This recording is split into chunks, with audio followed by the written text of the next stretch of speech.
সকাল ৫টা ৫৪ আর আমি বেরিয়ে পড়েছি কাজের উদ্দেশ্যে। তখনও আকাশটা বেশ পরিষ্কার হয়নি। এই যে আবারও সেই চেনা রাস্তায়। হ্যাঁ, আমার কাজ ছিল বেতুয়া ডহরিতে, আর সেখানে আমার কাজ ছিল পায়ে নেলস এবং মেহেন্দি। তো চলো জেনে নিই আজকের আমার ব্রাইডের কাছ থেকে কেমন হয়েছে। রিয়া বলো, এই যে সুদূর থেকে আমি সকালে হাজির হয়েছি ওর কাজ করতে। ওর কাজ ছিল আমার পায়ে মেহেন্দি ছিল আর পায়ে নীল ছিল।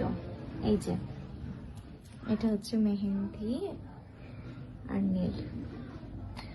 বলো তোমার কেমন লাগলো? আমার খুব ভালো লেগেছে, আর সব থেকে বড় কথা তুমি অত সকালবেলা তুমি তোমার মানে টাইমে একদম ঠিক আর এত সুন্দর করে সবকিছু করে দিয়েছো। আমার খুব ভালো লেগেছে, থ্যাংক ইউ এতটা এফোর্ট দেওয়ার জন্য, বুঝলে? আর একদম আর এতটা কোঅপারেটিভ হওয়ার জন্য অনেক থ্যাংক ইউ।